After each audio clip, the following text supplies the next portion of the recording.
का नाम था पावन महाराज। तो उन्होंने क्या करता था, इधर इस पावन सरोवर का तट में उन्होंने भजन किए थे, इसीलिए इसका नाम है पावन सरोवर।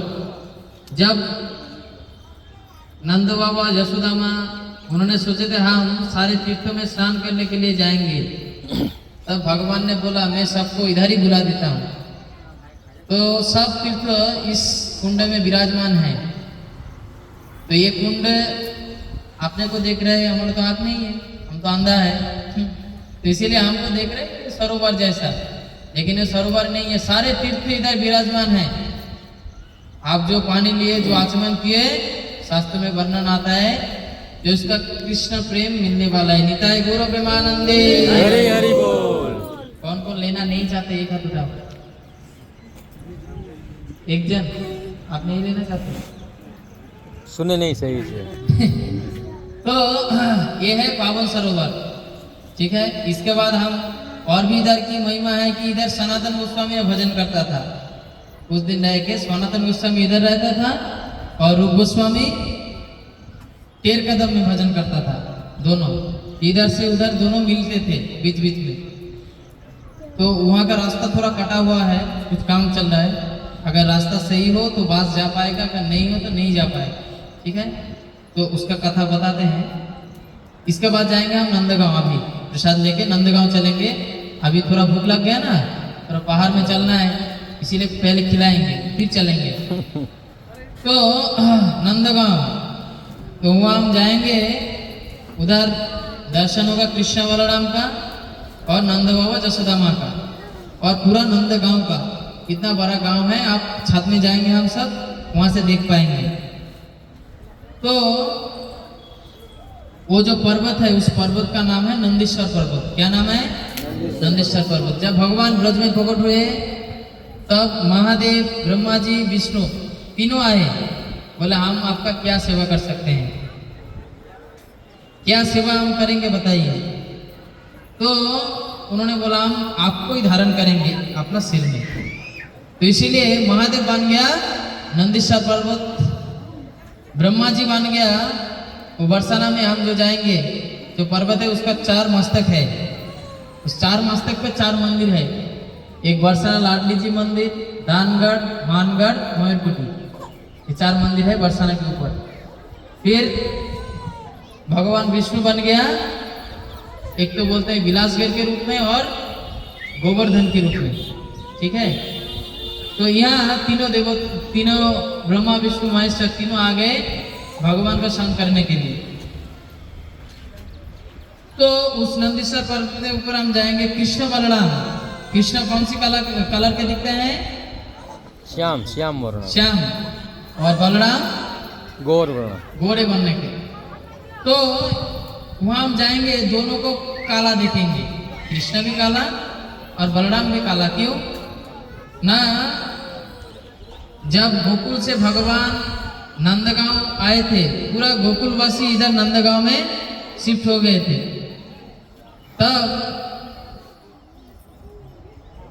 बलराम उनको हर दिन लगता था कि हमारा भाई के ऊपर ही इतना असुर क्यों अटैक करते हैं हर दिन, तो इनके ऊपर क्या है, तो मैं उनका जैसा शरीर बना लेता हूँ और कोई भी असुर आए फिर मेरे को टकराए फिर उनको। तो इसीलिए उधर जब बिगड़े हैं, बलराम ने खुद भगवान का वेश ले लिया था, बढ़िया मोर पंख लगाए थे, सब कुछ कृष्ण के जैसा, पूरा कृष्ण दिख रहा है। एक कारण ये है। दूसरा कारण ये है,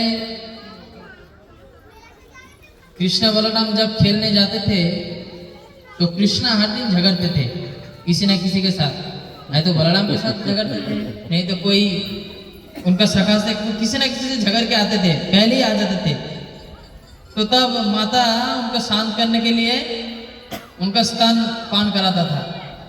तो हर दिन उन्होंने बाम गोद पे बैठ जाते थे और स्तन पान करते थे।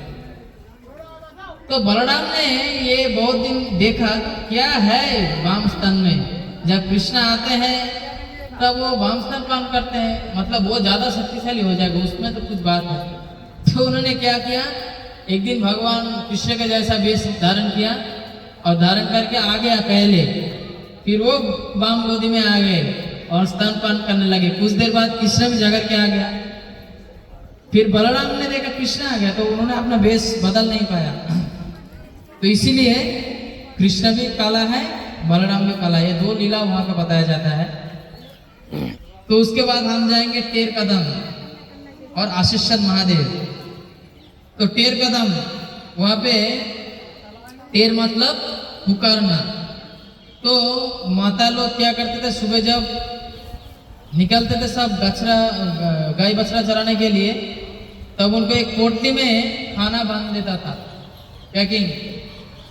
तो वो क्या करते थे, एक वृक्ष के ऊपर वो रख देते थे टांग के। तो वहां पे हम जब जाएंगे टेर कदम, आप देखेंगे वहां पे बहुत सारे टांगने का जगह है। तो उधर जब टांग के रखते थे तो फिर दोपहर हो जाता था और पुकारना पड़ता था सबको। तो भगवान का मोबाइल कौन सा है, क्या नंबर है उसका? हाँ, वंशी। तो उसका नंबर है 0। बांसुरी में क्या है? 0। तो भगवान उस बांसुरी में पुकारते थे। तो शास्त्र में वर्णन आता है, जो उस बांसुरी में मधुमंगल सुनता था अपना मधुमंगल करके बुला रहा है, सीधाम सुनता था आपका सीधाम बोल के बुला रहा है, श्यामली धवली जो गाया था वो सब गाया अपना अपना नाम सुनते थे। तो जिस जिसका नाम आता था उस बांसुरी में वो दौड़ के आ जाता था। उधर टेर मतलब भगवान ऐसे उनको बुलाते थे। तो इसीलिए उस जगह का नाम है टेर कदम। और वहां पे पीछे रास मंच है, वहां पे रास होता था। ब्रज में 33 रासस्थली है, तो उसमें से एक है वहां पे टेर कदम, ठीक है। और एक है पावन सरोवर भी, इधर भी रास होता था। तो फिर उसके बाद हम जाएंगे आशीश्वर महादेव, उनके सामने ही है। तो महादेव जी का इच्छा था वो हम बाल रूप में भगवान को अपना गोद में लेने के लिए। तब जसोदा मैया के पास गया, माँ हम उनको दर्शन करेंगे। तो शिव का वेश कैसा है, वो बाघ का शेर का लमड़ी पहन के चला गया, गले में एक सांप ऐसे खड़े हैं, फिर कान में 2 बिच्छू। तो माया बोला अरे तुम दर्शन करोगे हमारे बेटे को तो ऐसे ही डर जाएंगे तुमको देख के, तुमको दर्शन नहीं देना है, तुम यहाँ से जाओ। तो बहुत विनती किया शिव जी ने, लेकिन दर्शन नहीं दिए। तो क्या करेंगे अभी, उन्होंने चलना चालू किए। जैसे चलना चालू किए, भगवान का सबसे प्रिय भक्त हैं शिव जी, वैष्णवानाम जथा शंभु, शास्त्र में वर्णन आता है। तो भगवान रोना चालू किए, झूला में झूल रहा था। तो जब रोना चालू किए सब गोपी लोग बोला अरे जसोदा तुमने क्यों बाबा को भगा दिया, देखो अभी हमारा बच्चा रोने लगा, जल्दी उनको बुलाओ तो ठीक कर देगा। तो सब जाके उनको बुला के लाए, अरे बाबा आप आओ, इधर आओ, जल्दी आओ, ये देखो हमारा लाला का क्या हो गया। तो आप कुछ मंत्र बोलो, कुछ तो करो, उनको ठीक करो। तो उनको एक मिल गया ऑप्शन, उन्होंने दौड़ के आ गया, चलो कहाँ है, जल्दी लाओ, ठीक करके देता हूँ अभी। तो मैया ने अपने गोद पे ऐसे हाथ फैला के, दोनों हाथ फैला के लेके आया। वो शिव जी को नहीं देंगे, क्यों, उनका मन में है वो बाबा को देख के डर जाएगा। तो उन्होंने अपने ऐसे गोदी पे रखा, शिव जी भी ऐसे हाथ फैला के खड़े हैं, क्या जैसे हमारा गोद में देगा तब हम उनको ठीक कर देंगे, ये बहाना है।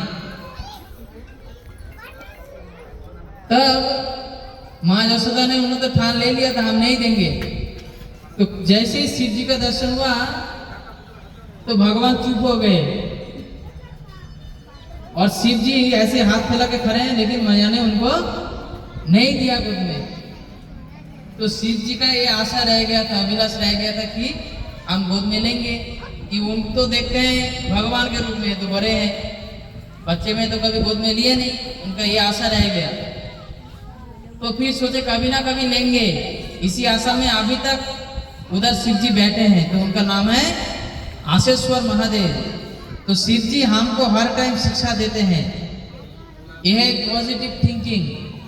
मतलब हम जब भजन करते हैं तो कुछ पाने के लिए करते हैं।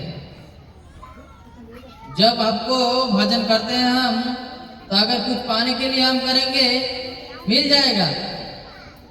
चैतन्य चैतन्य में वर्णन आता है, जब भगवान को आप कुछ चाहते हैं तो भगवान आपको दे देते हैं, और जो देते हैं उसको कहते हैं विषय।